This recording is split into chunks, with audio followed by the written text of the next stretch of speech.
On Sudan, you've rightfully outlined, I mean, there are regional elements to this. I mean, there are clearly both sides, you know, the SAF and the RSF have supporters from outside of Sudan's borders that are involved, and we've been engaging with those countries.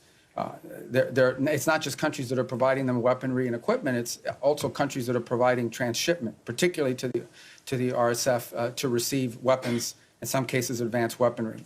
Our goal right now in the short term, and what we've emphasized to everybody, including in my calls with leaders in the UAE, leaders in Saudi Arabia, we're very engaged in that. Our special envoy, Massad Boulos, just returned from the region, meeting with the Egyptians, with the Saudis, with the UAE and others. We've also been in collaboration with the UK on some of this. Our goal, the immediate goal we have, is a cessation of hostilities, okay, a humanitarian truce going into the new year that allows humanitarian organizations to be able to deliver aid to the people in great distress. Right now, that's not possible. We are hearing, continue to see reports of humanitarian convoys actually being struck on their way in. And so you can just imagine what's amazing to us is these convoys are struck and the rest of the convoy continues. That's how committed these groups are. But what we said to everybody on it is that what's happening there is horrifying. It's atrocious. That one day the story of what's actually happened there is going to be known and everyone involved is going to look bad.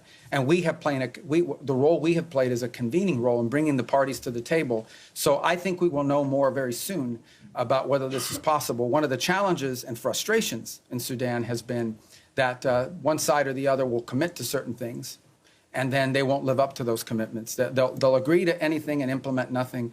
And oftentimes what happens is when one side feels like they're making advances in the battlefield, they don't necessarily see the need to concede at that point because they believe they're on the verge of achieving some success on the ground and a truce would set them back. But what we've emphasized is none of these groups can operate without the support they're receiving externally. So we have been engaging with the countries involved from the outside to ensure that they are at the table and that they are pushing for the same outcome that we want, which is phase one, a humanitarian truce that at a minimum allows us to deal with the humanitarian calamity that occurs there. And obviously we hope that while that truce is ongoing, we can focus on the other elements that led to this conflict and help to resolve some of those. But our number one priority we're focused on, 99% of our focus is this humanitarian truce and achieving that as soon as possible. And we think that the new year and the upcoming holidays are a great opportunity for both sides to agree to that. And we're really pushing very hard on that regard.